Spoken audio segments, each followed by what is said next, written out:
Cela n'a pas pris de temps. Il y a déjà une lettre aux anciens concernant les nouvelles dispositions sur les exclusions et l'ostracisme. Commençons.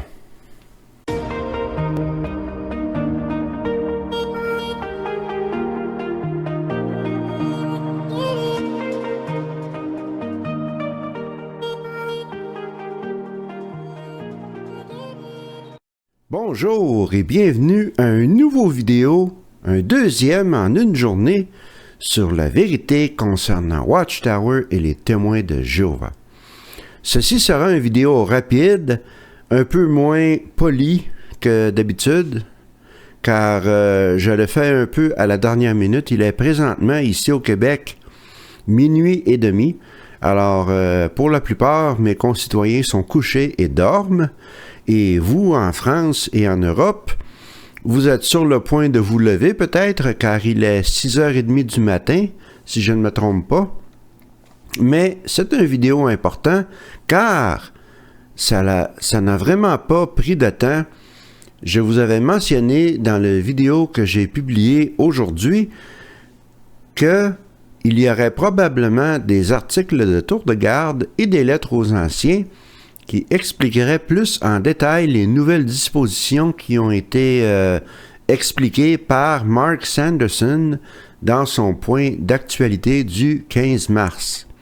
Eh bien, il y a déjà une lettre aux anciens qui a été communiquée aux activistes et je prends quelques minutes ici pour remercier ces gens courageux, soit au Bethel, soit des anciens de congrégation qui sont des PIMO, c'est-à-dire qui sont physiquement dedans mais mentalement sortis, qui n'ont pas le choix de rester pour être capables de parler à leur famille proche. Et ils choisissent de faire fuir ces documents, de les envoyer aux activistes comme moi et d'autres. Et ceci requiert beaucoup de courage, car s'ils se font pincer, ils sont passibles d'une punition sévère. Alors, merci à vous, messieurs, et dans certains cas, mesdames, j'en suis certain, pour nous avoir fourni ce genre d'informations si rapidement. La lettre commence en récapitulant, bien entendu, les choses que Mark Sanderson a dit durant son point d'actualité, mais nous arrivons, et pardonnez-moi si je ne regarde pas la caméra, je n'ai pas de script, je n'ai pas... ce vidéo est, comme je l'ai mentionné tout à l'heure, un peu moins poli. Quand je dis poli, je veux dire un peu moins édité, si on veut.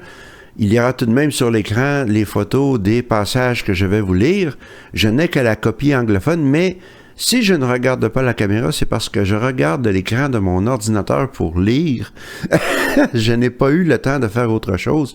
Alors, soyez patients. Merci de votre compréhension. Alors, on mentionne ici, considérons en plus de détails comment ces clarifications vont influencer comment les pécheurs devraient être traités dans la congrégation, après avoir fait la récapitulation. Alors, voyons voir qu'est-ce que la lettre aux anciens dit ensuite. On mentionne au 6e point que lorsqu'on rencontre un chrétien qui a été impliqué dans des péchés graves, le but du comité judiciaire est de l'amener à la repentance. Et ça, c'est nouveau, je l'ai mentionné hier dans mon vidéo. Avant, les comités judiciaires agissaient presque comme s'ils essayaient de trouver une raison pour laquelle vous n'êtes pas repentant. Et le Collège central, pour arrêter l'hémorragie, ont décidé de mettre un frein à tout cela. Et voilà pourquoi nous avons cette nouvelle tournure de phrase, « Amener le pécheur à la repentance ». On récapitule ici qu'il faut rencontrer la personne plusieurs fois, etc. Comme je l'ai dit hier, rien de nouveau là. Par contre, au 7e point, alors on voit ici les apparences. Les apparences sont toujours importantes. Il faut protéger la société Watchtower et il faut protéger les apparences de la congrégation et aussi, c'est une reconnaissance un peu de la culture de commérage dans les congrégations. on mentionne si le péché est largement connu ou sera probablement largement connu, une annonce brève de cette réprimande peut être faite à la congrégation. Il y aura des restrictions, bien entendu, et ici, le point suivant m'a mis vraiment en colère. J'ai prononcé, en lisant cette lettre, j'ai prononcé des mots que je ne répéterai pas sur YouTube, car ce sont vraiment des grossièretés, mais j'étais vraiment, et je le suis encore d'ailleurs. Alors, regardez qu'est-ce qui est écrit ici. Bien entendu, avec certains types de péchés, tels que l'abus sexuel des enfants, l'apostasie et planifier de finir un mariage ou de briser un mariage, les restrictions seront en place plus longtemps. Alors, félicitations à moi et à tous les autres apostats. Nous sommes maintenant dans le même panier que des pédophiles et des abuseurs d'enfants. C'est complètement disproportionné, c'est ridicule et c'est insultant. Je me suis senti insulté, profondément insulté par cette phrase, de comparer ce que je fais avec un abus sexuel sur les enfants, de mettre cela sur le même palier. C'est une profonde insulte. Je sais, je ne devrais plus être insulté par Watchtower, mais quelquefois, ils réussissent tout de même à me mettre en colère avec leurs énormités, et c'est complètement disproportionné. Et encore plus, l'autre, le troisième, là, planifier ou faire des machinations pour briser un mariage. Je ne suis pas sûr s'il parle d'adultère ou de planification d'un divorce, mais peu importe. Cela ne peut pas être équivalent à l'abus sexuel des enfants, qui est un crime. Est-ce qu'on rapporte à la police l'apostasie ou vouloir mettre fin à un mariage? Non, ce ne sont pas des crimes, ce sont des choix personnels. Mais on ne rapporte pas l'abus sexuel aux enfants aux autorités. Bande d'hypocrites. Il y a tellement de mots que je voudrais dire, mais que je ne peux pas dire parce que c'est YouTube. Mais vous pouvez vous imaginer très bien les paroles qui sont dans ma tête. C'est une insulte. C'est vraiment enrageant. Mais passons à autre chose. Nous allons maintenant parler des mineurs baptisés. J'en ai déjà parlé hier dans mon vidéo, mais ici, il y a quelques clarifications. Alors, au 10e point, si le péché du mineur sera connu par tous ou est déjà connu par tous, l'annonce brève suivante peut être faite à la congrégation. Quelque chose qui concerne un tel, et on dit le nom de la personne, a été contrôlé par les anciens ou est entre les mains des anciens. Alors, oui, c'est vrai, pas de comité judiciaire pour un jeune mineur en bas de 18 ans. S'il est repentant, il ne sera pas exclu, il n'y aura pas de comité judiciaire, il n'y aura que 2 anciens qui iront le voir, lui et ses parents, mais on va tout de même l'humilier, on va tout de même le traumatiser, on va tout de même lui faire honte devant tous ses amis et toute sa famille dans la congrégation en le nommant devant tous. Encore là, pour protéger l'image, la sacro-sainte image de Watchtower. C'est une barbarité, c'est ridicule. Au 12e point, qu'en est-il des mineurs qui sont couramment exclus, c'est-à-dire des mineurs baptisés qui ont été exclus avant le 15 mars? On mentionne, si le mineur a abandonné son chemin de péché et a une bonne attitude, et si les parents ou les gardiens légaux ont les choses en main, une annonce peut être faite que ce mineur a été réintégré à la congrégation. Alors, le changement là, c'est que ce mineur n'a pas besoin d'écrire une lettre aux anciens en disant qu'il veut être réintégré. Il n'a pas besoin de suivre toute la procédure complexe. On pourrait tout simplement faire une annonce s'il est repentant et s'il a une bonne attitude et si ses parents ont les choses en main, qu'il peut être réintégré immédiatement. Il y aura des restrictions, bien entendu, mais cela reflète l'état de panique du Collège central qui sont fatigués de perdre des fidèles, surtout les jeunes, comme je l'ai mentionné hier, les jeunes qui arrivent à l'âge de 15, 16, 17 ans et qui commencent à s'apercevoir des fausses doctrines de Watchtower et aussi qui sont fatigués de tous les règlements ridicules sur leur comportement, sur leur musique, sur les films qu'ils vont voir, sur leur habillement, sur leur maquillage, etc. Watchtower veut essayer de sauver les meubles. Donc, non seulement ils rendent l'exclusion plus difficile, mais ce qui est clé, c'est qu'ils rendent la réintégration plus facile. Alors, on essaie de faciliter les choses pour la réintégration. Maintenant, on arrive au point, si un pécheur ne réagit pas de façon positive aux efforts du comité judiciaire de lui donner de l'assistance spirituelle. Alors, au point 15, on mentionne bien entendu le fameux verset de 1 Corinthiens 5:13, qui a été pris hors de contexte, qui parlait d'une personne dans une congrégation au 1er siècle. Le Collège central dit, ça s'applique à tout le monde, enlevez la personne méchante de parmi vous. Par contre, on mentionne ici, on ne devrait pas le laisser sans espoir. Ouais.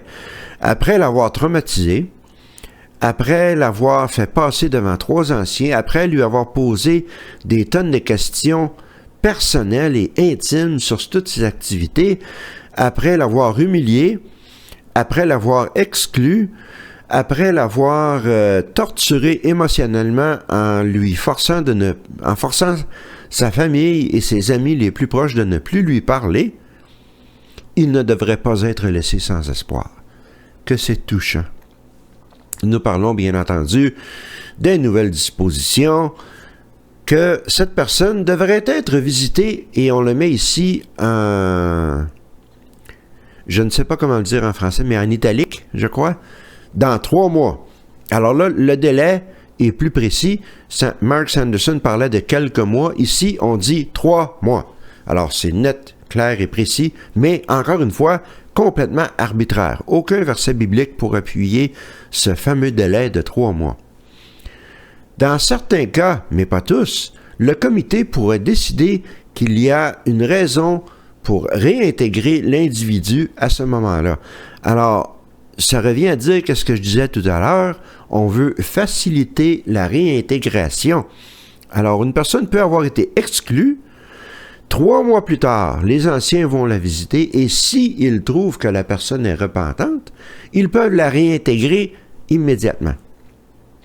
Pas de processus, pas de lettre écrite aux anciens, pas de blablabla, pas de rencontre avec le comité judiciaire, non. Si on trouve que tu es repentant, tu es réintégré. Mais, on mentionne ici, voir l'avertissement spécial au paragraphe 16. Et qu'est-ce que c'est que cet avertissement spécial?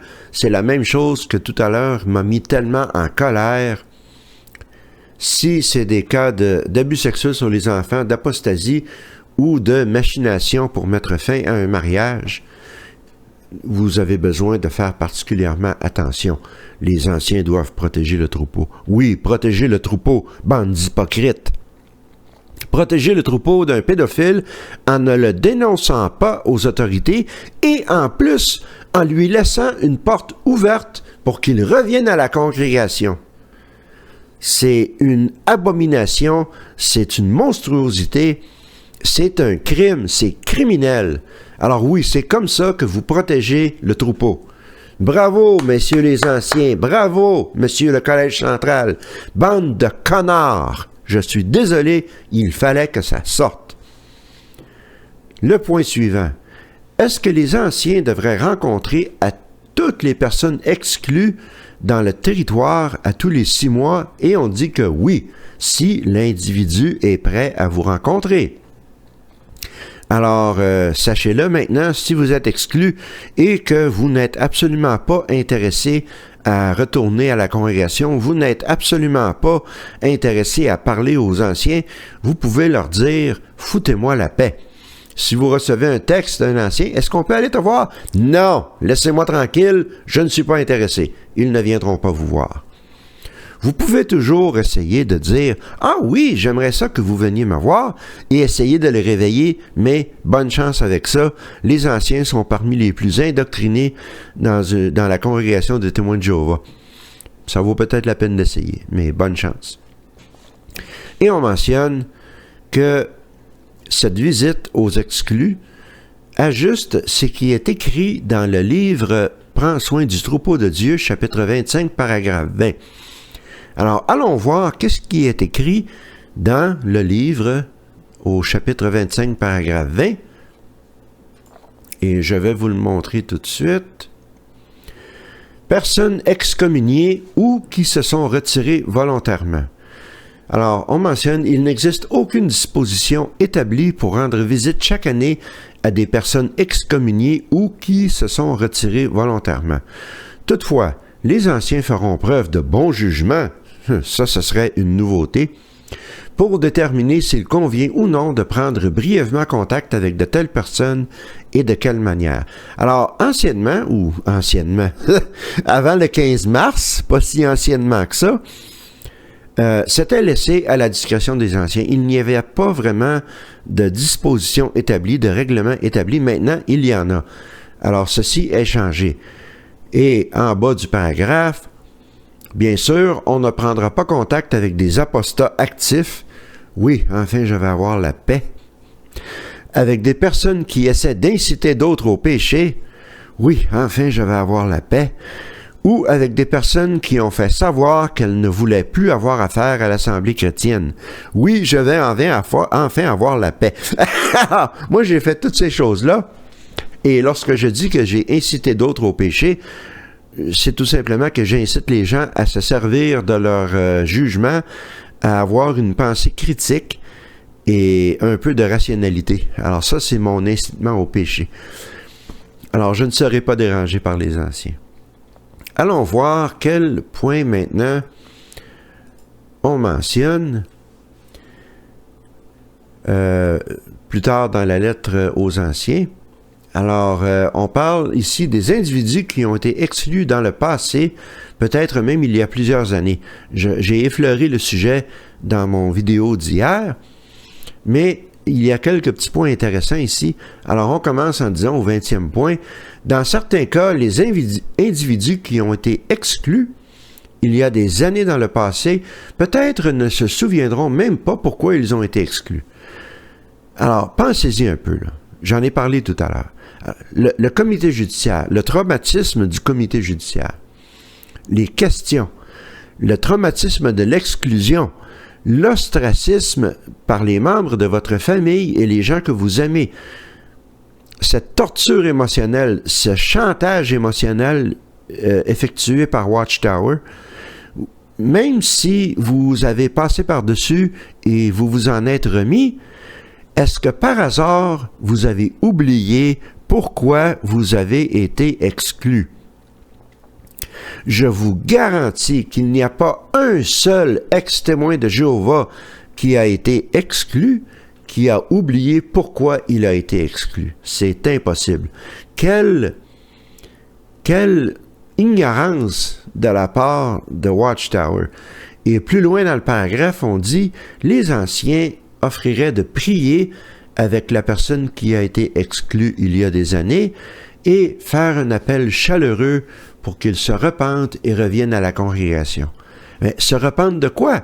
Il avait oublié pourquoi il a été exclu. Alors de quoi va-t-il se repentir? Au 22e point, plutôt que de faire plusieurs règlements, les anciens devraient être guidés par les principes bibliques pour décider comment ils assisteront aux personnes exclues pour en venir à la repentance.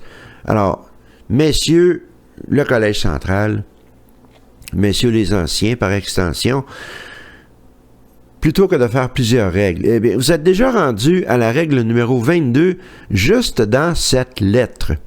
Alors, ne venez pas me dire que vous ne faites pas beaucoup de règlements. Watchtower est connu pour cela.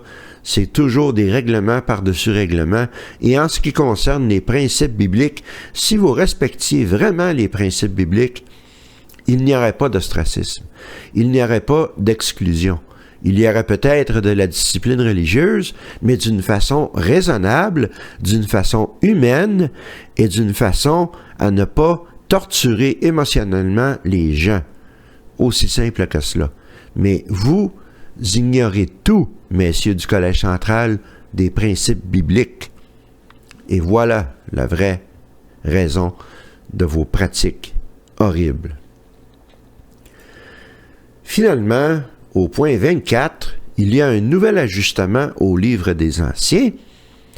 Alors, en ce qui concerne les comités d'appel, donc, disons que vous avez été exclu par un comité judiciaire et vous faites appel de cette exclusion. C'est votre droit.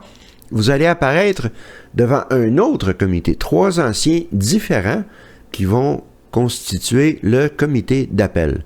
Donc, on mentionne au point 24 l'ajustement suivant en ce qui concerne les comités d'appel n'a pas été inclus dans le point d'actualité numéro 2 du Collège central, c'est-à-dire le vidéo de Mark Sanderson. Point 25. Qu'en est-il si un pécheur donne de l'évidence de sa repentance seulement quand il rencontre le comité d'appel? Alors, c'est possible que le comité judiciaire initial n'ait pas vu de repentance, donc ils vous ont exclu, mais vous avez réussi à convaincre le comité d'appel. Maintenant, si le comité original et le comité d'appel sont d'accord pour dire que vous êtes repentant lorsque vous rencontrez le comité d'appel, cette personne peut demeurer dans la congrégation. Ceci ajuste ce qui est écrit dans le livre « Prenez soin du troupeau de Dieu », chapitre 17, paragraphe 7.2. Le comité d'appel ne rencontrerait le pécheur qu'une seule fois. Allons voir ce qui est écrit dans le livre des Anciens. Alors, au 7e point, c'est justement dans le chapitre qui parle des comités d'appel. Après avoir réuni les faits, le comité d'appel parlera en privé de la décision à prendre. Il faudra qu'il réponde à 2 questions. Et la deuxième, au moment de l'audition par le comité de discipline religieuse, c'est-à-dire le premier comité judiciaire, l'accusé avait-il manifesté un repentir proportionnel à la gravité de sa faute? Ce qui est impliqué dans cette question, c'est que si la personne n'avait pas montré de repentir, le comité d'appel rejetterait l'appel automatiquement. Il n'y aurait pas de réintégration, l'exclusion demeurerait en vigueur. Mais maintenant, on mentionne dans ces nouvelles dispositions que le comité d'appel peut parler au comité judiciaire initial. Et si les 2 comités sont d'accord, on va réintégrer la personne, même si au comité judiciaire initial, la personne n'avait pas montré le soi-disant repentir. Donc, encore là, on rend plus facile la réintégration. On rend l'exclusion plus difficile. Donc, les membres de la congrégation vont peut-être rester. Reste à voir si cela va fonctionner. Et je voudrais mentionner quelques autres points. On parlait des mineurs tout à l'heure. Et bien entendu, dans le cas qui implique la Norvège, le gouvernement norvégien, comme je l'ai mentionné hier encore, avait beaucoup de problèmes avec la façon dont les mineurs étaient traités par la congrégation. Et au point 11 ici, on mentionne si le mineur persiste dans un mauvais chemin, malgré l'assistance qui est offerte par 2 anciens et les parents chrétiens, un comité judiciaire le rencontrera, lui et ses parents. Si le mineur n'est pas repentant, il sera enlevé de la congrégation, c'est-à-dire qu'il sera exclu. C'est écrit noir sur blanc. Alors, Watchtower ne peuvent pas arriver et dire au gouvernement de la Norvège, maintenant nous traitons les mineurs mieux. c'est clair. On peut montrer cette page au gouvernement et Watchtower demeureront non enregistrés comme religion en Norvège. Ceci met fin à cette vidéo. Comme je l'ai mentionné, c'est une vidéo un peu moins mieux éditée que d'habitude. Il fallait que je la fasse rapidement, car c'est vraiment une nouvelle importante. Alors, je vous laisse sur ces bonnes paroles et la semaine prochaine, tel que promis, le chapitre 8 du Livre des Anciens. D'ici là, passez une bonne fin de semaine une fois de plus et prenez bien soin de vous. À la prochaine.